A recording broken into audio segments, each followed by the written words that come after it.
When it's time for lunch, someone cuts in line. This girl gets mad, but then a big guy also cuts in, giving her a mean glare. She can't fight back, and no one stands up for her, so she lets them cut. But the food supply is fixed, so their double servings leave 5 people without meals. When they try to speak up, they're beaten up by a muscular guy, who even kills a smaller man with his fists. The guards don't intervene. In fact, they seem okay with it. As players dwindle, the prize money increases by 100 million Korean won, clearly hinting that the fewer players, the bigger the prize for survivors.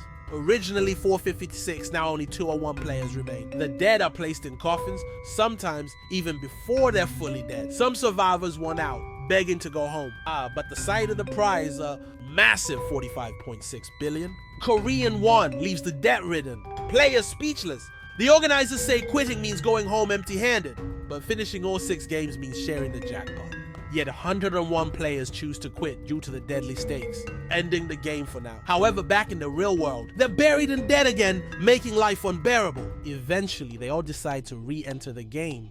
But one clever thief planned ahead, smuggling in a small knife. Once they reach headquarters, their belongings are taken, but the thief manages to swipe the knife back after a body search. Meanwhile, one player with curly hair builds a team of strong guys, which gives them a clear advantage over Gi-hun's team. A girl whose talent is acting wants to join, but the leader rejects her, not realizing what a valuable player he just turned down. Next up is the Dalgona candy game. If you break the candy shape, you're eliminated. Before the game, each player must choose a shape: a circle, triangle, star, or umbrella. Not knowing what it's for, everyone's confused. But the thief figures it out after sneaking into a vent the night before, seeing the guards melt sugar. Recalling a childhood game, he realizes it's best to choose the simplest shape. His ally chooses a triangle, the easiest, while a foreign player picks a circle, missing the moon from home, and an elderly man chooses a star, recalling the night sky from his youth. Gi-hun, feeling lucky, picks the umbrella. Seeing this, the thief silently bids him farewell, knowing that in this game there are no friends.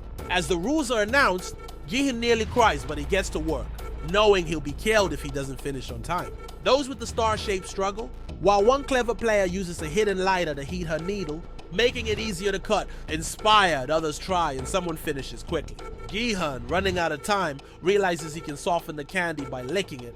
The wild players around him start copying, and finally they succeed at the last second.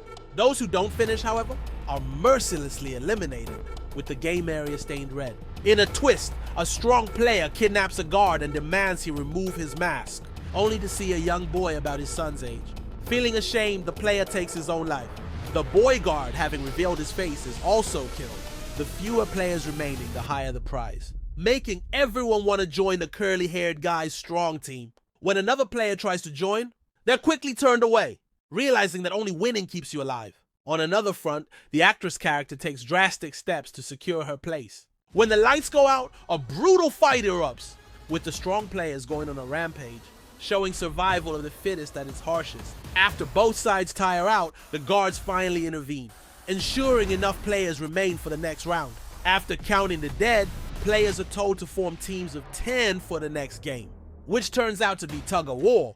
The strong team seems unbeatable, barely trying as they pull their opponents off the platform. Their first pull sends their opponents to their doom, and players cling desperately, but it's no use. Gi-hun's team, mostly women, the elderly, and children, prepare for the worst. Only an old man seems hopeful, saying he was good at tug-of-war as a child, despite being frail. Gi-hun decides to try his strategy, putting the strongest at the end, and using an anchor technique to hold their ground. When the game begins, they lean back for 10 seconds to resist being pulled, destabilizing the stronger team's momentum. Just as they're about to lose footing, Gi-hun's team gains the upper hand by swaying the rope and pulling hard. The stronger team, caught off guard, stumbles forward, nearing the edge, refusing to give up.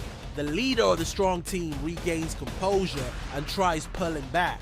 But Gi-hun's team finally uses all their strength to yank the rope, sending the strong team into the abyss. The guillotine falls, ending the match. Gi-hun's team collapses, relieved yet terrified, realizing they survived at the cost of others' lives.